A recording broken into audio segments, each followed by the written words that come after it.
तो मेरे बहुत ही प्रिय और बेहद सम्मानित साथियों, हृदय की असीम गहराइयों से अभिनंदन, बहुत बहुत हार्दिक स्वागत। साथियों, विपरीत राजयोग, इस पर हमारी ये श्रृंखला जारी है। विपरीत राजयोग किस लग्न में कैसे बनता है, उस पर हम एक एक एपिसोड में और बहुत गहराई के साथ में चर्चा कर रहे हैं।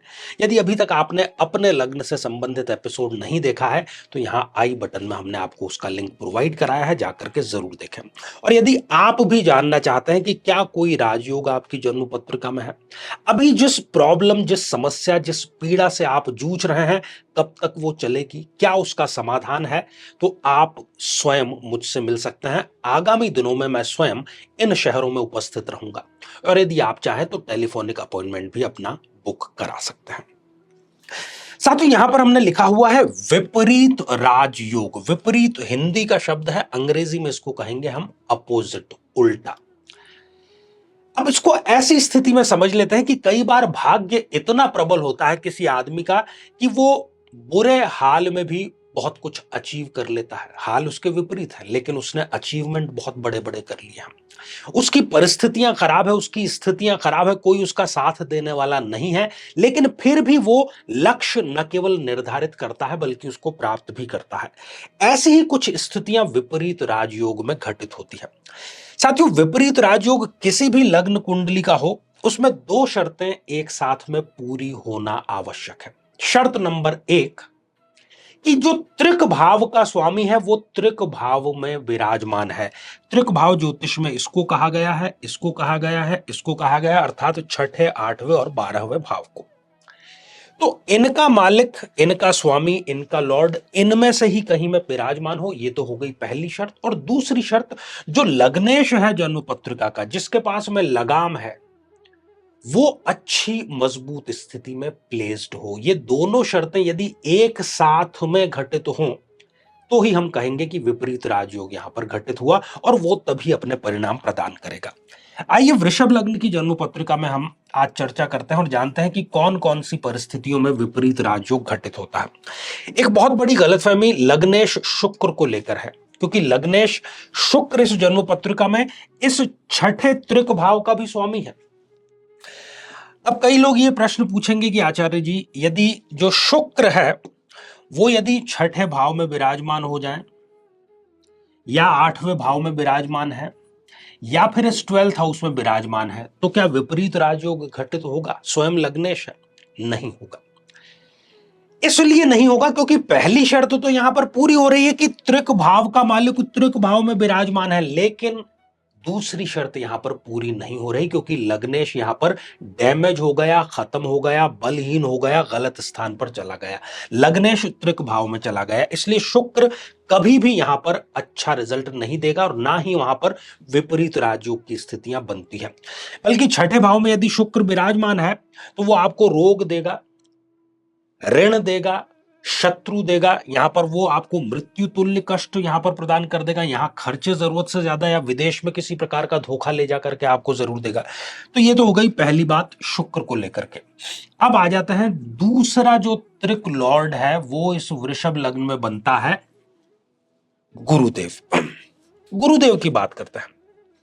गुरुदेव इस जन्म पत्रिका में यदि इस छठे भाव में विराजमान है, ये हो गई पहली शर्त पूरी, क्योंकि अष्टमेश होकर के इस छठे भाव में विराजमान है। अब हमें दृष्टिपात करना होगा शुक्र की स्थिति पर। पहली शर्त तो ये पूरी हो गई। यदि शुक्र जन्म पत्रिका में लग्नेश होकर के यहां विराजमान है या फिर इस सुख भाव में विराजमान है या फिर इस त्रिकोण में अपने मित्र के भाव में विराजमान है या फिर उच्च का होकर के यहां पर विराजमान है या फिर अपनी मित्र राशि में यहां विराजमान है या फिर यहां विराजमान है, इनमें से कोई भी स्थिति शुक्र की है, इन छह में से कोई भी स्थिति शुक्र की है, तो यहां पर हमारी दूसरी शर्त भी हो गई पूरी और यहां पर एग्जैक्टली विपरीत राजयोग घटित हो जाएगा। अब विपरीत राजयोग जब घटित हो जाएगा तो क्या क्या रिजल्ट अच्छे देंगे? शुक्र की दशा अंतरदशा भी अच्छी रहेगी, गुरु की दशा अंतरदशा भी इनकी बहुत ही बेहतरीन रहेगी। गुरु यहां पर विराजमान है, शत्रु इनके ऊपर कभी हावी नहीं हो पाएंगे। 1, 2, 3, 4 और 5, पांचवी दृष्टि गुरुदेव ने अपनी यहां पर कर्म भाव पर डाली। पिता से इनकी बहुत अच्छी बनेगी। स्वयं अनुशासित जीवन ये व्यक्ति जीना पसंद करेगा, लोगों को प्रेरणा देगा, प्रसिद्धि का योग भी देगा। यदि किसी कंपटीशन की तैयारी कर रहा है स्टूडेंट तो उसका सिलेक्शन भी जरूर होगा, चाहे फिर वो आईएएस जैसी परीक्षा ही क्यों ना हो। कहीं ना कहीं राज्य में अर्थात तो सरकार में भी इसका दखल जरूर होगा। कुल मिलाकर के ये स्थिति इनकी सबसे अच्छी रहने वाली है। सातवीं दृष्टि इस विदेश भाव पर डाली, व्यक्ति विदेश में जाकर बस जाता है, वहां पर सफलताओं के नए नए कीर्तिमान वो बनाता है और वृद्धावस्था भी इनकी बहुत अच्छी रहती है। नौवीं दृष्टि इस कुटुंब भाव पर डाली तो अपने खानदान में सबसे ज्यादा तरक्की करने वाला ये व्यक्ति बनता है, इसमें कोई दो राय नहीं है। धन की कभी भी कमी नहीं होती और वाणी के बलबूते ये बहुत बड़े बड़े कार्य कराने की स्थिति में होता है।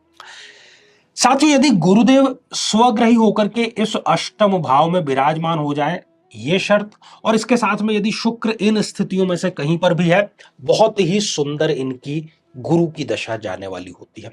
ससुराल से इस व्यक्ति को बहुत लाभ होता है, जो भी लक्ष्य निर्धारित करता है उसमें सफलता इसको अवश्य मिलती है। अब आ जाइए दृष्टि पर, तो 1 2 3 4 और 5, फिर यहां पर अपनी जो पांचवी दृष्टि है वो इसने डाल दी इस व्यय भाव पर और विदेश के भाव पर। वृद्धावस्था बहुत अच्छी होगी और वृद्धावस्था के साथ ही ये विदेश में जाकर के बहुत बड़ा व्यवसाय या बहुत बड़ी पद पर नौकरी भी जरूर प्राप्त करते हैं। सातवीं दृष्टि फिर कुटुंब भाव पर यहां पर डाली उन्होंने, तो कुटुंब में सबसे ज्यादा तरक्की, वाणी के बल पर बहुत बड़े बड़े कीर्तिमान और बहुत बड़े बड़े कार्य ये व्यक्ति करता है और धन की कभी भी कमी इस व्यक्ति को नहीं होती है। और नौवीं दृष्टि जो सुख भाव पर इन्होंने डाली, तो ये माता का भी भाव है। माता का बहुत चहेता होता है जिसको हम ममाज बॉय कहते हैं, और साथ ही सुख के सभी साधन, गाड़ी घोड़ा घर विदेश यात्राएं, वो सब का सब ये गुरु की दशा या अंतरदशा में जरूर प्राप्त करता है। साथ ही यदि गुरुदेव इस 12th हाउस में विराजमान हो जाएं और शुक्र की जो स्थितियां जिन पर हमने चर्चा की उनमें से कोई भी एक घटित हो रही है तो विपरीत राजयोग बन जाएगा। पुनः यहां पर खर्च कितना ही कर ले व्यक्ति को कभी भी कोई कमी धन की नहीं होगी। 1 2 3 4 और 5, फिर ये सुख भाव पर दृष्टि, तो सुख के सभी साधन ये जरूर जुटा लेंगे। सातवीं दृष्टि जो यहां पर इन्होंने डाली इस रोग ऋण और रिपु के भाव पर, बहुत आसानी से ये बीमार नहीं पड़ेंगे। यदि छोटी मोटी कोई बीमारी हो भी जाती है तो बहुत जल्दी ये अपनी रोग प्रतिरोधक क्षमता के बलबूते उससे उबर भी जरूर जाता है। और ये नौवीं दृष्टि यहां पर इनकी दृष्टिपात इन्होंने किया तो ससुराल से इनको बहुत बड़ा और भारी भरकम लाभ भी जरूर मिलता है। साथियों एक और ग्रह है जिससे यहां पर विपरीत राजयोग स्पष्ट रूप से बनता हुआ नजर आता है, और वो ग्रह कोई और नहीं बल्कि वो है मंगल ग्रह। मंगल यदि इस छठे भाव में विराजमान है और साथ ही जो शुक्र की स्थितियां जिन पर हमने चर्चा की उनमें से कोई एक घटित हो रहा है, यदि मंगल देव इस अष्टम भाव में विराजमान है और शुक्र में से जो स्थितियां हैं उनमें से कोई एक वहां पर शुक्रदेव विराजमान है, या फिर मंगल यहां पर स्वग्रही होकर के विराजमान है और शुक्र की वो स्थिति, अर्थात दोनों शर्तें यदि पूरी हो रही है तो इन तीनों स्थितियों में भी मंगल की दशा अंतरदशा या शुक्र की दशा अंतरदशा, मंगल मारक है लेकिन अब वो मारक नहीं रहा, यदि विपरीत राजयोग घटित हो जाता है तो दोनों शर्तें एक साथ में एक समय में पूरी होना जरूरी है।